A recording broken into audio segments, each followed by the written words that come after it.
오늘도 한 가지 통계 자료를 좀 준비했습니다. 2022년 6월에 그 한국교회 부목사님들 약 553명을 대상으로 이 코로나19 이후에 부목사가 보는 한국교회라는 이 주제로요, 이제 몇 가지 통계 조사를 했는데 그 중에 제가 이제 몇 가지 자료를 좀 가져왔습니다. 첫 번째로 뭐라고 물어봤냐면 현재 교회의 가장 어려운 점이 무엇이냐, 이렇게 질문을 했습니다. 근데 이 질문은요, 이 담임 목사님 되시는 분들과 부목사님들이 같이 대답을 했는데, 네, 감사합니다. 그림을 보시면 담임 목사님이 현재 한국교회의 가장 어려운 점 무엇이냐, 첫 번째로는 전도를 뽑았고요, 두 번째로는 다음 세대의 교육 문제, 세 번째는 교인들의 주일 성수 인식 악화, 아무래도 코로나 시대니까 좀 이게 많이 나왔던 것 같습니다. 네 번째는 출석 교인 수 감소, 다섯 번째는 영적 침체와 그 다음에는 이제 재정의 어려움, 이걸 동시에 이제 5위로 뽑았습니다. 그러면 이제 부목사님들에게 그럼 한국교회의 가장 어려운 점이 무엇이냐, 이 질문에는요, 첫 번째는 다음 세대 교육 문제, 두 번째는 영적 침체, 영성 하락, 세 번째는 교인들의 주일 성수 인식 악화, 네 번째는 교인들의 소속감 약화, 그다음 전도의 어려움, 이렇게 뽑았습니다. 대체적으로 두 가지 중에 뽑은 이 순위권 상위권에 있는 내용들이요, 공통되는 게 뭐냐면 이 다음 세대 교육 문제, 그리고 영적 침체, 그리고 주일 성수의 인식 악화, 이렇게 뽑았습니다. 그리고 다음에는요, 이 코로나19 이전으로 회복되기 가장 어려운 그룹이 무엇인가, 이제 이거에 대해서 이제 부목사님들께 물어봤습니다. 저는 솔직히 청소년부가 가장 힘들지 않을까라는 생각을 했었는데요, 여러분 통계자를 보시면 가장 어려운 그룹을 어디로 뽑았냐면 대학 청년부로 뽑았습니다. 안타까운 것은요, 아마 이분들이 거의 이제 교육부서를 담당하시는 부목사님들이 대부분 담당하시는 분들이라는 걸 볼 때 아마 이 통계가 여러분 전혀 근거 없는 내용이 아닐 겁니다. 그리고 어느 정도 이 신빙성 있는 내용입니다. 이뿐만이 아니라 지금 다음 세대 복음화율이 너무 낮습니다. 앞에서도 한국교회의 어려운 점 무엇이냐, 이 다음 세대 교육 문제, 그리고 이 청년부의 회복이 가장 어려울 것이다, 이렇게 예상한 것처럼 다음 세대의 복음화율이 굉장히 낮은데요, 초등학생들 복음화 비율은 여러분 10% 미만이라고 합니다. 그리고 청소년은요 5% 미만이고, 제가 자주 이야기했던 것 같은데 청년은 이제 3% 미만이라고 합니다. 여러분 5% 이하는요 미전도 종족이라고 보고 있습니다.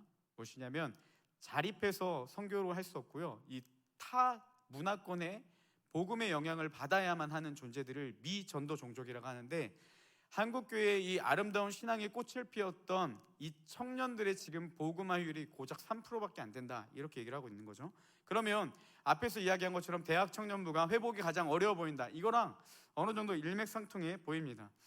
그리고 이번에는요 청년들에게 물었습니다. 어떻게 물었냐, 한국교회가 개선할 점이 무엇이냐, 이렇게 물었는데요, 통계자료를 보니까 첫 번째는 뭐로 봤냐, 이 예배와 영성의 회복으로 봤습니다. 한국교회가 개선해야 될 점, 예배와 영성 회복. 두 번째는 정의, 봉사 등의 사회적 책임.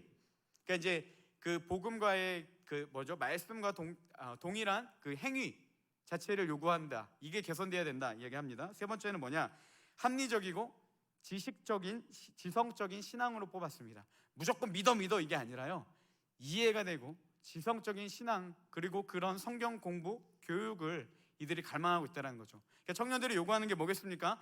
바른 성경, 영성 회복과 바른 성경적 가르침, 그리고 그거에 맞는 삶이 우리 가운데 나타나야 된다, 그리스도인들이 이렇게 보고 있는 겁니다. 그래서 다음 그림을 보여주시면요, 여러분 이번에는 교회를 떠나고 싶어 하거나 아니면 교회를 떠난 경험이 있는지 청년들에게 물었는데, 무려 56%가요 교회를 떠나고 싶다라는 생각이 들었거나 교회를 떠난 경험이 있다, 이렇게 대답을 했습니다. 근데 안타까운 게요, 남성보다 여성이 무려 61%로 더 많았다고 합니다. 그리고 여러분 이 네모칸에 보일지 모르겠는데 그 밑에 거 보면요, 연령대가 언제 이런 생각을 제일 많이 했냐, 25부터 29대까지라는 거죠. 여러분 이 나이 대가 어떤 시기입니까? 졸업을 하고 취업을 준비하거나 제대 이후에 그 많이 영적으로 침체되는 그 시기 때 청년들이 어떤 생각을 제일 많이 하냐, 하나님을 떠나겠다, 교회를 떠나야지라는 싶은 마음이나 떠난 경험이 있다, 이렇게 대답을 했다라는 거죠. 그리고 마지막으로 이제 그러면 교회를 떠나고 싶어 하는 경험이 있는 이 56% 청년들에게 한 번 더 물었습니다. 다음 그림 한번 보여주시겠어요? 자, 그러면 왜 그렇게 떠나게 되냐? 1위가 뭐였냐면요, 신앙심이 사라져서 신앙의 회의가 생겨서 떠났고, 그리고 이제 그 다음부터 이게 네모칸으로 이제 보시는데, 이게 전체적으로 36%가 뭐라고 돼 있냐면 이 교회의 부정적인 요인으로 인해서 그런 마음이 들었다라는 거죠. 계속해서 반복되는 게 뭔지 여러분 예상이 지금 어느 정도 감이 잡히시죠? 영적 침체와 그리고 바른 성경적 교육, 그리고 성경에 근거한 삶의 양식, 이게 청년들이 너무나도 많이 요구하는 거고요. 교회를 떠나는 가장 큰 이유가 뭐냐? 정말 힘든 시기에 자신들이 영적으로 채울 수 있는 그 무언가가 없었다라는 겁니다. 또 이후의 자료는 제가 따로 준비하지 않았는데 이런 내용도 있었어요. 청년들이 가장 원하는 설교, 어떤 설교를 듣고 싶냐? 3위까지 나타났는데 1위가 뭐냐면 성경적인 설교, 바른 성경적인 가르침 있는 설교를 듣고 싶다고 했고, 두 번째는요, 설교로 근거로 하는 위로와 용기를 주는 설교, 도전이 되는 설교. 그러니까 이 힘든 시기, 그리고 취업 준비와 여러 가지 세상에 치인 이 힘든 시기 가운데 우리에게 위로를 주고 도전이 되는 그런 말씀, 그런 설교를 선호하고 있었습니다. 세 번째는 뭐냐? 성경을 근거로 삶의 방향을 제시해주는 설교를 원한다. 이렇게 통계로 나왔습니다.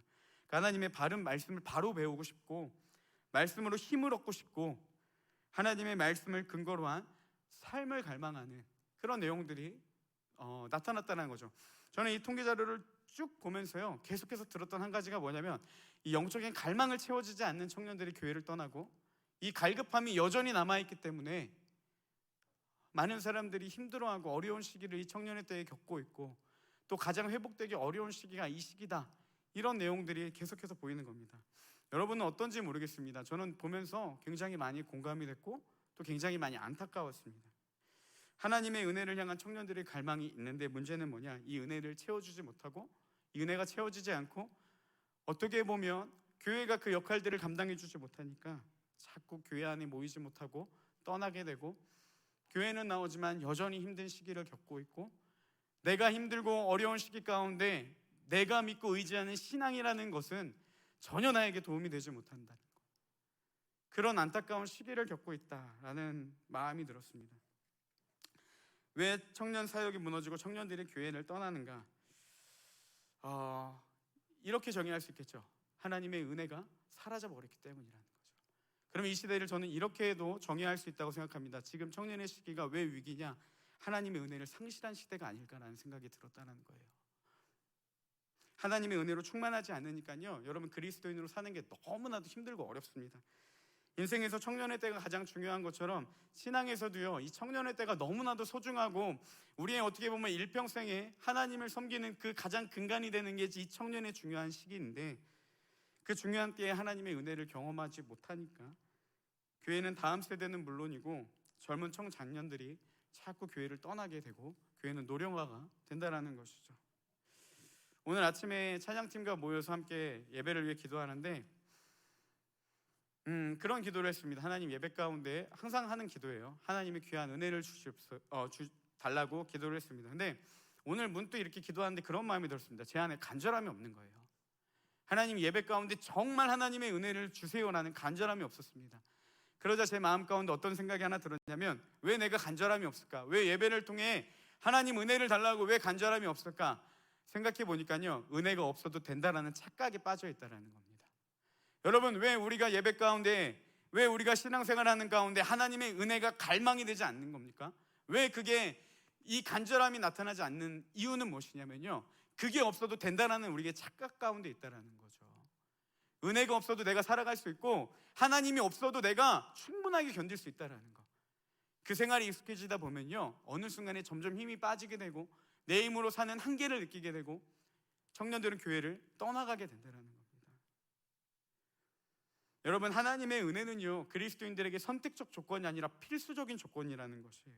하나님의 은혜가 없으면요, 다 죽습니다. 왜 하나님의 은혜가 그토록 우리에게 필요한지, 또 오늘 말씀을 통해서도, 특별히 이 바울을 통해서도 우리는 잘 볼 수가 있습니다. 여러분, 예수 그리스도를 만나기 이전과 이후에도 바울은 동일했던 것 한 가지는 뭐냐면, 이 성경에 굉장히 능통한 자였다라는 거예요. 그리고 하나님을 향한 열심을 갖춘 자였습니다.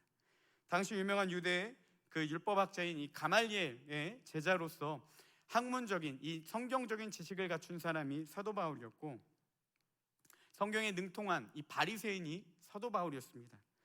근데 이 바울이 그가 가지고 있던 성경적 지식과 가치관으로 어떻게 적용했냐? 그가 했던 거는 무엇이냐면 그리스도인들을 핍박했다라는 겁니다. 그가 가진 성경적 지식관이 그를 무엇으로 이끌었냐? 기독교인들을 핍박했다라는 거예요. 남녀를 불문하고 잡아 옥에 가두며 교회를 없애려고 했습니다. 스데반이 거짓 증인들에게 몰려서 억울함 가운데 죽어가는 것을 보면서도 사도 바울은 왜 저렇게 율법으로 억울하게 거짓 증인들을 세워서 스데반이 억울하게 죽을까라고 이야기를 했던 게 아니라 당연하게 여겼다. 성경은 그렇게 기록하고 있습니다.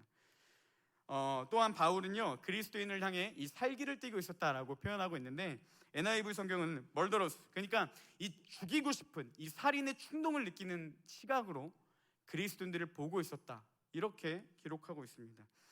성경의 수많은 부분들이, 여러분, 구약이라는 게 뭐겠습니까? 옛 언약, 예수 그리스도를 보내시겠다는 언약입니다. 그러면 바울이 가지고 있는 성경적인 지식은 어떤 거에 도달해야 되냐면 예수 그리스도에 도달해야 되는데, 그가 가지고 있는 많은 성경적 지식이요, 예수 그리스도에게 도달하는 것이 아니라 예수 그리스도를 핍박하는 자리로 이끌었다는 겁니다. 그가 가진 성경적 지식이요, 성경대로 오신 예수님을 알지 못했을 뿐만이 아니라 오히려 그분을 반대되는 삶을 살아가는 그 모습이 바울을 통해서 볼 수 있었다는 겁니다. 왜 그가 가진 성경적인 지식이 그에게 전혀 도움이 되지 못하고 왜 오히려 예수 그리스도를 박해하는 일들이 일어났겠습니까? 이 복음에 대한 은혜, 하나님에 대한 은혜가 없었기 때문이라는 겁니다. 여러분, 은혜가 없는 성경적인 지식을 가진 사람은요, 이처럼 아무런 유익이 되지 못하고 오히려 잘못된 길들을 걸어가게 된다는 겁니다. 이 시대에도 우리가 볼 수 있죠. 기독교 문화도 알고 성경적 지식도 갖추고 있습니다. 그리스도인이 어떻게 살아야 되는지 삶의 양식도 너무나도 잘 알고 있어요. 그리고 심지어 어떻게 해야 되는지도 알고 그렇게 행하며 살아갈 수도 있습니다. 하지만 그럼에도 여전히 문제되는 게 무엇이냐면 그들의 행위와 지식이요, 삶에는 전혀 유익이 되지 못한다는 것입니다. 오히려 그 지식을 가지고 성도를 정죄하고 무너뜨리고 바울처럼 교회를 핍박하는 일들 가운데 빈번하게 사용하는 일들이 나타난다는 겁니다. 하는 일마다 태클을 걸고 일선에서 일하는 자들을 정죄하며 자신이 옳다라고 성경적 지식과 경험을 가지고 오히려 그들이 하는 일들을 찬물을 끼얹고 맙니다. 자기만 옳다라는 생각과 경험적 중심적 주장들이 그 시대에 바울이 교회를 핍박했던 것 같은 똑같은 일들이요, 여전히 교회 가운데 나타나고 있다는 것이죠. 왜 그렇습니까? 여러분, 은혜가 없는 이 성경적 지식이요, 그토록 오류를 범하게 만든다는 겁니다. 이처럼 잘못된 오류를 가지고 잘못된 가치관을 가지고 살았던 사도 바울이 전혀 이전과 다른 삶, 변화되는 삶을 살아가게 되는 중요한 사건이 하나 나타났는데, 우리가 흔히 말하는 이 다메섹 도상 사건, 바로 다메섹으로 가는 길에 예수 그리스도를 만난 사건 이후로 사도 바울은 전혀 다른 삶을 살아가게 됩니다. 예수님을 만난 삶은 변하게 되고 말씀으로 더 이상 교회를 핍박하는 자가 아니라요, 말씀으로 복음을 증거하는 자가 되었다라는 것이죠. 말씀도 알고 교회도 매주 나오지만 바울처럼 여전히 우리의 삶이 바뀌지 않는다라면, 오히려 내가 옳다라고 이야기했던 모든 것들이 돌이켜보니 교회를 박해하고 복음을 가리는 행위 가운데 나아갔다면, 더 나아가서 앞에서 꾸준히 얘기했던 청년들의 문제, 심각한 우리의 안타까움, 영적인 갈급함과 상실감에 빠져 있다라면 우리에게 절실하게 필요한 게 무엇이냐? 이 하나님과의 만남이라는 것입니다. 예수님을 만나는 하나님의 은혜가 있어야 우리는 변화한 삶을 살게 된다는 거죠. 여러분, 그러면 우리에게도 너무나도 절실한 게 무엇입니까? 이 하나님과의 인격적인 만남이 있어야 된다는 겁니다. 반드시 있어야 된다는 거예요. 단언컨대 이거는 평생, 단회적인 사건이 아니라 평생을 누려야 되는 은혜입니다. 제가 반복해서 이야기하지 않습니까? 여러분, 복음의 축복은 무엇이냐? 하나님과의 인격적인 만남, 주님을 누리는 것이 복음의 축복이라는 겁니다. 그런 사람이요, 변화된 삶을 살아갈 수 있다는 겁니다. 사역의 회의를 느끼고 힘겨워하는 지체들, 교회의 소망을 잃어 깊은 좌절감에 벗어나지 못하는 자들, 예배는 드리지만 여전히 답답함과 지루함 가운데 가득해 있고 전혀 삶이 변하지 않는 자들, 매주 예배가 나오는 게 어느 순간 부담이 되시는 분들, 우리에게 너무나도 필요한 게 무엇이냐면 이 주님과의 인격적인 만남이 있어야 된다는 사실입니다. 제가 항상 예배를 강조하는 이유도 하나입니다. 예배는요, 하나님의 임재를 경험하는 것, 다시 말하면 하나님을 만나는 통로가 예배가 되기 때문에 예배가 우리 청년부 가운데 너무나도 소중하고 중요하다는 사실입니다. 청년들 중 교회를 이탈을 생각했거나 경험 있는 자들이 무려 56%나 되는 이유, 청년 복음화율이 고작 3%에 그치는 이유는요, 바로 주님과의 만남, 이 은혜의 축복이 상실되었기 때문이라는 사실입니다. 오늘 이 예배가, 오늘 이 시간이 그 상실된 은혜가 회복되는 시간, 잊혀졌던 하나님과의 그 만남이 다시 회복되는 시간이 되기를 주님의 이름으로 축복합니다. 그러면 도대체 주님을 만나는 것이 어떠한 일이기에, 무엇이기 때문에, 왜 그토록 강조하고 또 그 은혜가 어떻기 때문에 사람을 바꾸는지 조금 더 바울을 통해서 우리가 좀 살펴보려고 합니다. 바울이 예수님을 만난 후에요, 사흘 동안 보지도 못하고 먹지도 못하고 마시지도 못하며 그가 기도했다, 이렇게 성경은 기록하고 있습니다. 그러면 사도 바울은 도대체 무슨 기도를 했을까라고 우리가 좀 볼 수가 있습니다. 예수님을 만난 바울은요, 이 가치관의 충돌을 오게 되죠. 자신은 하나님을 위한 열심히 그리스도인들을 핍박하는 것이라고 생각했는데 예수님을 만나서 주님 뭐라고 말씀하십니까? 나는 네가 핍박하는 예수다. 그분이 진짜 하나님이심을 깨닫게 됐습니다. 그러자 여태까지 가지고 있던 성경적인 그 지식들이 잘못됨을 깨닫게 되는 거죠. 그리스도인이 하나님을 핍박한다고 여겼지만 실질적으로 자신이 하나님을 핍박하고 있었던 것을 깨닫게 됐습니다. 아마 이런 정황으로 볼 때요, 바울은 이 기도하는 중이다라는 그 기도는요, 자신의 삶에 대한 철저한 회개가 있었을 것으로 볼 수 있습니다. 지난날의 죄를 자복하며 아마 눈물로 지새웠을 거예요. 죄를 깨닫게 해주셨지만, 죄는 깨닫게 해주셨지만 그 죄에 대한 벌은 내리시지 않는 예수 그리스도, 벌하지 않을 뿐만 아니라 그런 죄인을 찾아와 주셔서 자신을 만나 주신 예수 그리스도 앞에 아마 철저하게 항복하며 나아갔을 겁니다. 예수 그리스도의 그 은혜, 내가 여전히 주님을 핍박했지만 주님은 그런 나의 죄를 묻지 않으시고 오히려 그렇게 행하는 나를 찾아와 주시고 잘못을 깨닫게 해주시고 그런 나를 만나 주신 그 하나님의 은혜 앞에요, 바울이 모든 것들이 무장해져 되고 그의 삶이 바뀌게 되었다는 겁니다. 예수님을 부인하고 살았던 삶을 거부하며 이제는 그분의 뜻대로 살겠다라고 결단하고 이후에 복음을 위해 살아가는 삶이 되었다라는 것이죠. 어떤 일이 가능했냐면 예수님을 인격적으로 만나고 그분의 은혜를 알게 되자 더 이상 그리스도인을 핍박하는 자들이 아니라 그리스도를 증거하는 삶으로 바뀌게 되었다는 겁니다. 그래서 20절 말씀에도 보면 이렇게 기록되어 있습니다. 즉시로 각 회당에서 예수가 하나님의 아들이심을 전파하니, 음식을 먹고 강건하신 후에 바울이 했던 행위는 무엇이냐면요, 각 회당에 들어가서 예수님이 하나님의 아들이시다, 그분이 진짜 메시아고 하나님이시다라는 걸 증거했다라는 겁니다.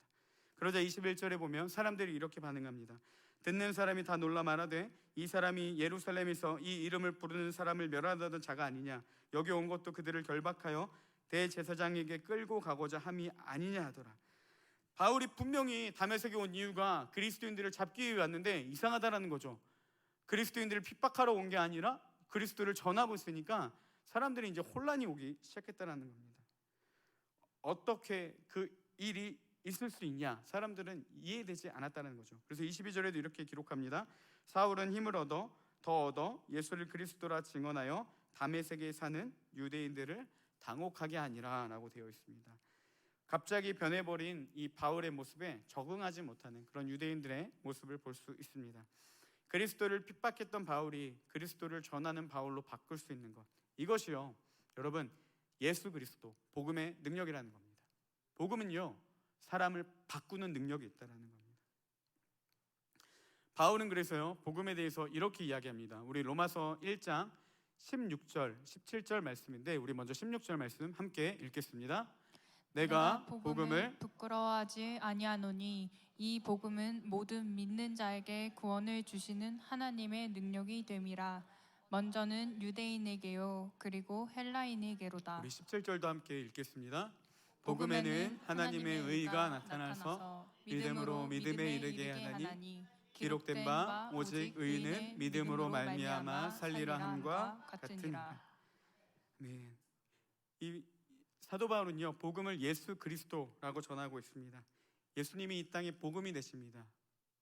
복된 소식이 예수 그리스도라는 거예요. 그런데 예수 그리스도가 모두에게 복음은 아닙니다. 오직 자신의 죄인임을 깨닫고 고백하며 이제 내 마음대로 살아가는 것이 아니라 예수님의 뜻에 따라 살아가는 것이 진짜 생명임을 아는 자들, 믿는 자들, 그리고 내 삶의 주인이 내 마음대로 살았던 삶에서 이제 그분이 주인이 되어 사는 삶, 그것을 믿는 자들에게 예수님은 복음이 되신다라는 겁니다. 여러분, 예수님을 믿는다라는 건요, 예수님이 내 삶의 주인으로 오시는 거예요. 예수님이 내 삶의 우선순위가 되는 게 예수님을 믿는 겁니다. 그것은 주님을 만날 때 이루어지는 거예요. 그런 자들에게 주어지는 하나님의 축복, 능력이 무엇이냐? 이 복음은 모든 믿는 자에게 구원을 주시는 하나님의 능력이 된다는 겁니다. 여전히 공허한 삶 가운데, 여전히 해결되지 않는 내 죄의 문제들, 여전히 변하지 않는 내 삶의 모습들이 어디로부터 해방받을 수 있냐? 이 복음은 그 모든 길에서 구원을 주시는 하나님의 능력이 된다는 겁니다. 그러면 여러분, 그리스도인의 삶의 변화는 어디로부터 오냐? 예수 그리스도가 우리 가운데 복음으로 다가올 때, 그 주님을 인격적으로 우리가 만날 때 구원을 주시는 하나님의 능력이 우리 가운데 주어진다는 사실입니다. 절대 변할 것 같지 않는 사람을 변화시키는 능력, 절망적인 신앙생활과 영적 무기력해서 구원해 주시는 능력, 그것은 오직 복음이신 예수 그리스도 안에 있다는 사실입니다. 요한계시록 2장에도 보면요, 에베소 교회가 나오는데 그들은 성경적인 지식을 많이 갖춘 자들이었습니다. 이단을 분별할 줄도 알았고, 마치 지금으로 보면 이렇게 볼 수 있습니다. 이 안에 신천지가 들어왔는데 너 신천지 내 나가, 이렇게 할 수 있는 굉장한 그 신학적인 분별력을 갖춘 교회였습니다. 근데 주님이 그 교회를 향해서 너희들이 그런 이단을 분별할 수 있는 능력은 칭찬하지만 그들을 한 가지 책망하시는 게 있는데 뭐냐면 너희는 처음 사랑을 버렸다라는 겁니다. 나를 향한 사랑을 너희가 버렸다. 근데 이게 아무렇지도 않게 생각할 수 있는데 주님은 그들에게 어떻게 경고하냐면 너희가 회개하지 않으면, 너희가 돌이키지 않으면 내 촛대를 그 자리에서 옮기겠다, 내가 교회를 버리겠다, 이렇게 무섭게 선언하고 계시다라는 거예요. 주님이 에베소 교회를 향해 무섭게 그토록 표현하신 이유가 있습니다.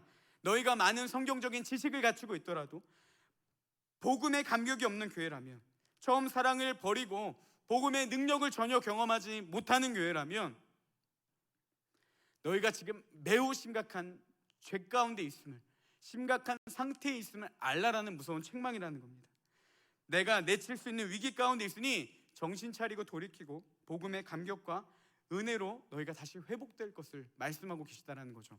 여러분, 우리가 많은 것들을 알고 있는데 여전히 내 안에 복음의 감격이 없다면, 하나님이 우리를 사랑하신다라고 수백 번 얘기하면서도 전혀 그 사랑이 내가 뭔지를 느끼지 못한다면, 아무리 아름다운 종교적인 행위가 있고 매주 새벽 예배까지 매일 교회에 나와 예배를 드린다 할지라도 그거는요, 내 촛대를 내게서 옮기리라, 하나님 교회를 옮기겠다, 무서운 심판을 말씀하신다라는 사실입니다. 왜요? 그런 신앙은 아무런 유익이 없기 때문이라는 겁니다.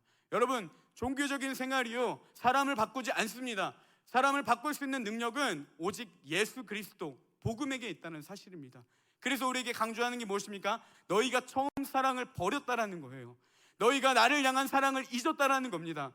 복음에 감격이 없는 사람은, 예수 그리스도의 복음이 없는 사람은 삶이 바뀌지 않기 때문에 강조하는 것이 주님의 그 복음 안에 다시 들어가라, 그 잃어버린 첫사랑을 회복해라, 그렇게 주님은 안타까움으로 에베소 교회를 향해 말씀하고 계시다라는 사실입니다. 여러분, 우리 가운데 하나님의 은혜가 없다면, 여전히 하나님의 은혜를 누리지 못한다면, 더 안타까운 것은 내가 그 은혜가 없음에도 괜찮다라고 여기며 살아간다면 우리는 에베소 교회와 같은 큰 위기가 있음을 인식하고 돌이켜 하나님께로 나아가야 된다는 사실입니다.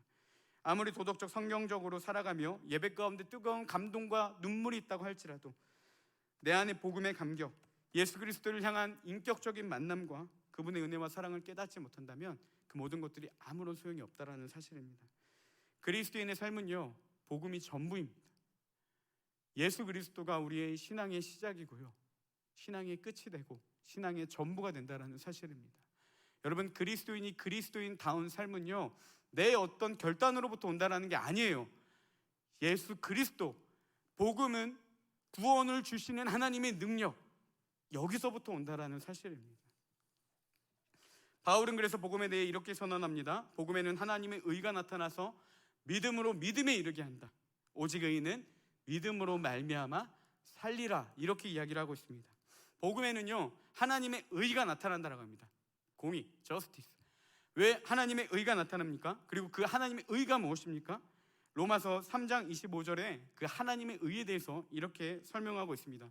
제가 세 번역 성경으로 준비를 했는데 여러분 빨간 글씨에 좀 주의해서 같이 한번 읽어봤으면 좋겠습니다. 우리 함께 읽겠습니다. 하나님께서는 이 예수를 속죄 제물로 내주셨습니다. 그것은 그의 피를 믿을 팬에 유효합니다.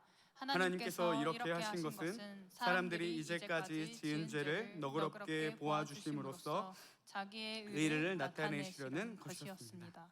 여러분, 이 붉은 글씨를 잘 보시기 바랍니다. 뭐라고 되어 있냐면, 하나님이 이렇게 하신 것은 뭐냐면, 하나님께서 예수 그리스도를 속죄 제물, 그러니까 우리를 죄를 용서해 주는 제물로 주셨습니다. 그리고 그것을 믿을 때, 그러니까 그 예수 그리스도를 믿을 때 이 속죄는 유효하다라는 거예요. 여기까지 이해되시죠? 우리가, 하나님은 예수 그리스도를 죄를 용서하기 위해 주셨는데 우리가 그것을 믿을 때 이 속죄가 우리에게 들어온다는 겁니다. 그러니까 아무나 예수 그리스도의 죄사함을 받는 게 아니라 예수 그리스도를 믿는 자들에게 이 죄사함의 은혜가 주어진다는 거죠. 하나님이 왜 그렇게 하셨냐? 예수 그리스도를 통해서 속죄하는 은혜를 왜 주셨냐? 그렇게 하신 것은 이제까지 사람들이 이제까지 지은 죄를 너그럽게 보아주심으로써, 그러니까 하나님이 너그럽게 이전까지 지은 죄들을 너그럽게 이해해 주시는 거예요. 왜? 그를 통해 자신의 의를 나타낸다는 겁니다. 여러분, 우리가 하나님에 의하면 막 모든 것들 다 파괴하고 죄인들은 심판하고 이렇게 생각하는데, 오늘 말씀에서 하나님의 의를 뭐라고 이야기하냐? 사람들이 이제까지 지은 죄를 너그럽게 보아주고 예수 그리스도를 통해 그 죄를 용서해 주는 게 하나님의 의라는 겁니다. 복음에는 어떤 의가 나타나냐? 죄인임에도 불구하고 그들을 의롭다 하시는 그 하나님의 의가 나타난다는 거예요. 즉, 예수님을 믿을 때에 어떠한 사람이라도 그들의 죄를 넉넉히 너그럽게 이해해 주시는 그 하나님의 의가 예수 그리스도로부터 나타난다는 겁니다. 죄로 인해 어쩔 수 없이 죽음의 길을 걷는 우리를 위해 예수님을 보내주셔서 죄인인 우리를 용서해 주는 것, 이것이 하나님의 의로움이라는 사실입니다. 복음에는요, 전에 지은 죄를 너그럽게 용서해 주는 하나님의 의가 나타납니다. 그 의가요, 우리에게 어떻게 다가오냐? 은혜와 감동으로 다가오는 겁니다. 사랑으로 다가오는 거예요. 하나님 없이 살았던 우리의 삶이 죄임을 고백하게 만들어버립니다. 그런 나를 아무런 조건 없이 용서해주고 사랑하시는 하나님으로 인해서 여러분, 이제 하나님의 뜻대로 살아야지, 살기 위해서가 아니라 살고 싶어지는 마음, 감동이, 감격이 일어나게 된다는 겁니다. 예수님을 만날 때 그 은혜의 시작들이 나타난다는 사실이에요. 복음은요, 이렇게 하나님의 뜻대로 살고 싶어하는 마음과 감격이 일어나게 해준다는 겁니다. 그래서 사도 바울은 뭐라고 하냐니까, 의인은 믿음으로 말미암아 살리라. 복음은 믿음으로 믿음에 이르게 한다. 오직 예수 그리스도가요, 우리가 그리스도인다운 삶을 살아갈 수 있도록 은혜로 우리에게 다가와 주신다는 겁니다. 그러면 우리에게 정말 필요한 게 무엇입니까? 이 하나님과 인격적인 만남이 있어야 된다는 거예요. 한 번으로 끝나는 것이 아니라 매 예배 때 우리가 이 은혜를 누려야 된다는 겁니다. 그게 없으면 에베소 교회 같이 책망받고 56%에 되는 사람들이 교회를 떠나기를 경험하거나 교회를 떠난 경험이 있거나, 아니면 앞에서 이야기한 것처럼 청년들이 그렇게 갈망하는 이 영적인 갈급함, 회복, 그것들을 누리지 못하고 허덕이며 살아간다는 겁니다. 여러분, 우리에게 절대적으로 필요한 건요, 주님과의 깊은 만남이 있어야 된다는 거예요. 예배가 사모하게 되는 이유도 하나입니다. 하나님과의 인격적인 만남이 이곳 가운데 이루어져야 된다는 겁니다. 예배 안에 하나님의 임재가 없으면 그건 하나님의 예배가 아닙니다. 종교적인 행위예요. 예배는 하나님을 만나는 시간입니다.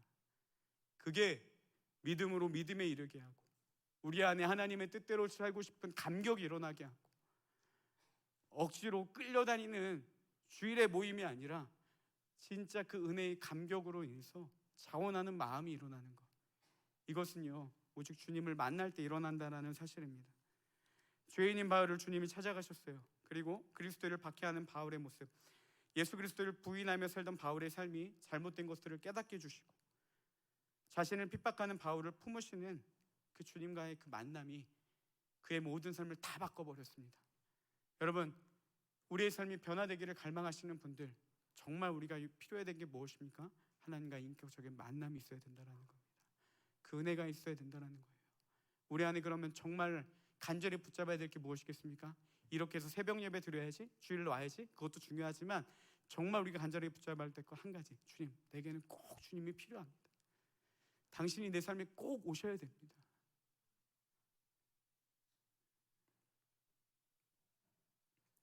암울한 이 시대 가운데 청년들이 위기를 만나고 교회를 떠나간다는 이 시대 가운데 여러분, 우리가 어떻게 견딜 수가 있겠습니까? 단 한 가지예요. 예수님이 우리 가운데 오셔야 됩니다. 우리가 그것을 사모해야 된다는 거예요. 그 간절함이 우리 가운데 회복되는, 그리고 그 간절함으로 주님을 찾고 나아가는 우리 온사랑교회 청년부가 되기를 주님의 이름으로 축복합니다. 그 마음을 담아서 우리 좀 찬양하고 기도했으면 좋겠습니다. 찬양팀 나와주시고 다시 한번이라는 찬양인데, 여러분 가사가 이렇습니다. 오 놀라우신 사랑으로 내게 찾아온 생명의 빛, 복음이신 예수 그리스도, 죄인인 우리를 찾아오시는 놀라운 사랑, 우리가 어떤 죄를 짓고 어떻게 잘못 살았는지를 깨닫게 해주시고 생명의 빛, 우리에게 생명의 길을 걷게 하신 주님의 사랑을 고백하죠. 그 복음의 눈을 돌린 이 저자가 그 다음에 이렇게 고백합니다.